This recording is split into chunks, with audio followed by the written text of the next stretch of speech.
What's up, brownies? This is Shay and Shaunic, and today I am going to show you how I trim my daughter's hair.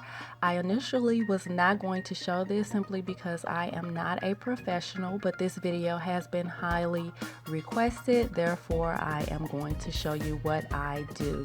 If you aren't confident in trimming your child's hair, you can always go get a professional to do it, but as me, a mom, being a mom of 4, I know how sometimes your budget may not allow that, and you do always need to get rid of those split ends, because if you don't, then you won't see any growth in the hair. So I'm just going to show you my process of what I do when I trim my daughter's hair.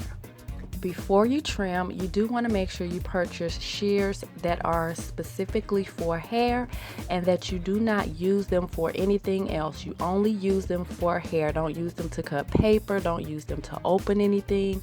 Only use them for hair, because if you use bad shears, then you stand the risk of damaging the hair as well.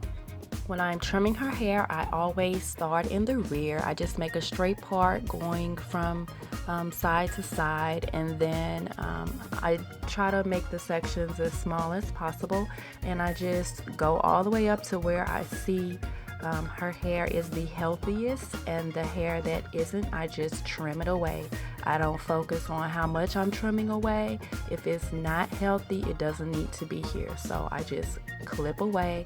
I try to trim as straight as possible, and then I just continue this process going up. I go up another little bit, make another straight part across, pull that hair down and examine it, and just cut as straight as I can across to get rid of the split ends.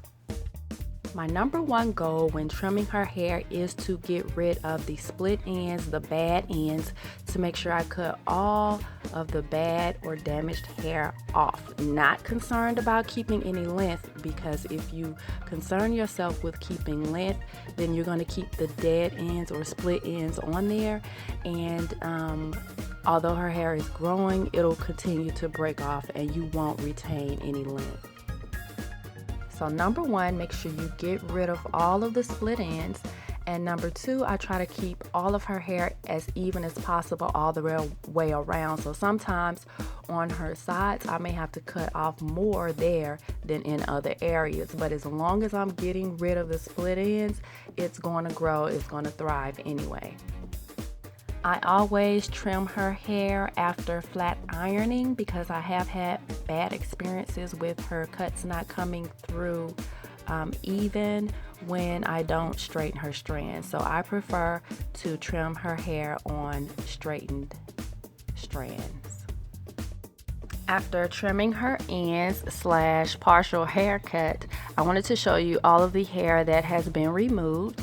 And on her sides, it was quite long, a bit longer than the rest of her hair, so I ended up cutting almost 7 inches off of her sides to make her hair even all the way around. So I just started trimming her hair myself last year, so this is probably like my 3rd or 4th time trimming it, and each time I get a bit more confident in what I am doing, because I'm not very trusting of others when it comes to my daughter's hair right now. So if it's going to get jacked up, I'd rather be the one to jack it up.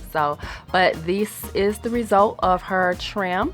And for those of you who requested this video, I hope this helps you. Thank you so much for watching, and please make sure you subscribe and share. We'll catch you guys in our next video. Bye, brownies.